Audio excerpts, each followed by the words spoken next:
Global skill development mission में आपका स्वागत है। पिछले सेशन में हमने एब्स्ट्रैक्ट कीवर्ड के बारे में जाना।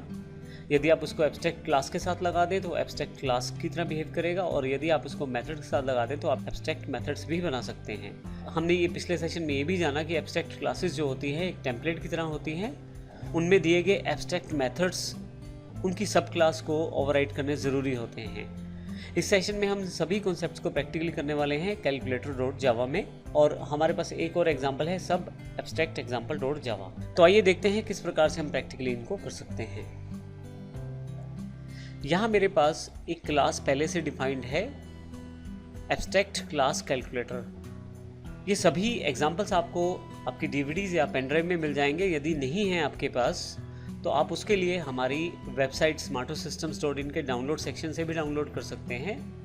अब यहाँ पर मेरे पास एब्स्ट्रैक्ट क्लास है कैलकुलेटर। इसमें मैंने दो मेथड्स एब्स्ट्रैक्ट डिफाइन किए हैं, ऐड डेटा और सब्सट्रैक्ट डेटा।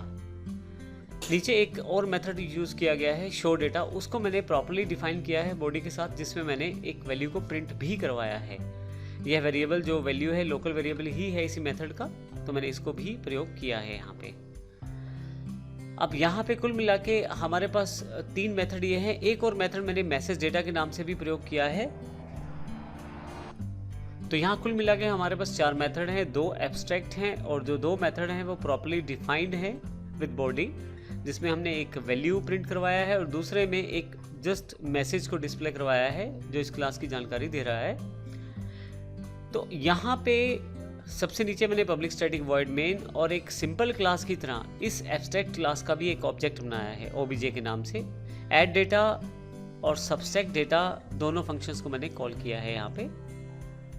अगर मैं इसको कंपाइल करने की कोशिश करूँ तो एक एरर रहेगा मेरे पास, क्योंकि आप एब्स्ट्रैक्ट क्लास का ऑब्जेक्ट नहीं बना सकते, इस कारण से ये एरर यहाँ पे आया है। तो ध्यान रखिएगा, जब भी आप एब्स्ट्रैक्ट क्लास डिफाइन करते हैं तो आप उसका ऑब्जेक्ट नहीं बना सकते, आप उसको सुपर क्लास की तरह ही डिफाइन कर सकते हैं और फिर आप उसका प्रयोग कर पाएंगे। यहाँ पे यदि आप देखें तो object dot add data, object dot subtract data भी आप प्रयोग नहीं कर पाएंगे, क्योंकि आपने इसके लिए ऑब्जेक्ट क्रिएट किया है। आइए दूसरा एग्जाम्पल देखते हैं और समझते हैं एब्स्ट्रैक्ट के दूसरे पॉइंट को। यहाँ मैंने सब एब्स्ट्रैक्ट example.java का एक और प्रोग्राम ओपन कर लिया है। थोड़ा सा स्पेस बढ़ा लेता हूँ यहाँ पे मैं। अब यदि आप यहाँ देखें तो सबसे पहले एक क्लास डिफाइन की गई है एब्स्ट्रैक्ट क्लास कैलकुलेटर 1। इसमें एक कंस्ट्रक्टर डिफाइन किया गया है, तो इसका अर्थ यह है कि एब्स्ट्रैक्ट क्लास का कंस्ट्रक्टर हो सकता है। उसके पश्चात हमने इस क्लास में दो एब्स्ट्रैक्ट मेथड्स भी डिफाइन किए हैं, ऐड डेटा और सब्सट्रैक्ट डेटा के नाम से। ज़रूरी है कि इस क्लास की जो सब क्लास बनेगी उसे इन दोनों मेथड्स को ओवरराइड करना पड़ेगा। इसके पश्चात दो मेथड हमने और प्रयोग किए हैं जो एब्स्ट्रैक्ट नहीं है, शो डेटा और मैसेज डेटा। दोनों में स्पेसिफिकली कुछ कार्य किया गया है, जैसे पहले में एक वैल्यू को प्रिंट किया गया है और दूसरे वाले में कुछ इन्फॉर्मेशन एक मैसेज की तरह प्रिंट की गई है। जैसा हमने पिछले सेशन और एग्जाम्पल में भी देखा था कि हम एब्स्ट्रैक्ट क्लास को ऑब्जेक्ट बनाकर प्रयोग नहीं कर पाएंगे, तो अब किस प्रकार से प्रयोग कर पाएंगे आइए देखते हैं। हमने एक पब्लिक क्लास ली है सब एब्स्ट्रैक्ट एग्जाम्पल, जिसने एक्सटेंड किया है इस एब्स्ट्रैक्ट क्लास को कैलकुलेटर 1 को। अब सुपर क्लास जो है वो कैलकुलेटर 1 है, जो कि एक एब्स्ट्रैक्ट क्लास है, और सब क्लास सब एब्स्ट्रैक्ट एग्जाम्पल है। अब यहाँ पे मैं दो वेरिएबल ले लेता हूँ, इंटीजर ए और बी। यहाँ ध्यान रखिएगा, ज़रूरी है कि अब कैलकुलेटर क्लास के एब्स्ट्रैक्ट मेथड्स जो हैं वो ओवरराइट हों सब क्लास में। तो ऐड डेटा और सब्सट्रैक्ट डेटा ये दोनों जो मेथड्स हैं ये एब्स्ट्रैक्ट्स हैं, और ज़रूरी है कि अब सब एब्स्ट्रैक्ट एग्जाम्पल क्लास इसे ओवरराइट करे। तो इसके लिए मैंने ओवरराइट किया है ऐड डेटा और वर्ड सब्सट्रैक्ट डेटा से। मैंने अकॉर्डिंग फिल कर दिया है और एक में माइनस और एक में प्लस का कार्य किया है। हालांकि मेरे पास दो और मेथड थे ऊपर एब्स्ट्रैक्ट क्लास में, शो डेटा और मैसेज डेटा, उनका प्रयोग मैंने नहीं किया है। तो इसका अर्थ यह है कि जो एब्स्ट्रैक्ट मेथड्स है केवल उन्हीं को ओवरराइड करना ज़रूरी है एक रूल की तरह। बाकी दोनों मेथड्स आप प्रयोग करें या ना करें वो आपके ऊपर डिपेंड है। फाइनली मैंने स्टैटिक वॉइड मेन में एक ऑब्जेक्ट बनाया है सब क्लास का, फिर ऐड डेटा को कॉल किया और फिर सब्सट्रैक्ट डेटा को।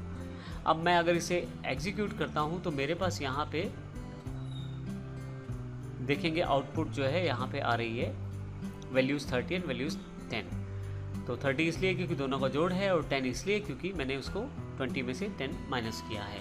तो इस तरह से आप एब्स्ट्रैक्ट क्लास को प्रयोग कर सकते हैं डिफाइन करने के लिए एक पर्टिकुलर रूल्स को, और जो सब क्लासेस हैं उन्हें उन रूल्स को फॉलो करना होता है एब्स्ट्रैक्ट मेथड्स के रूप में जो एब्स्ट्रैक्ट क्लासेस में डिफाइन किया गया है। तो इस सेशन में हमने एब्स्ट्रैक्ट क्लासेस और एब्स्ट्रैक्ट मेथड्स की जानकारी ली। अगले सेशन से हम शुरुआत करने वाले हैं इंटरफेस के बारे में। इंटरफेस लगभग एब्स्ट्रैक्ट जैसा ही कॉन्सेप्ट है, थोड़े से डिफरेंसेस के साथ। तो नेक्स्ट सेशन में हम उसकी जानकारी लेंगे। धन्यवाद।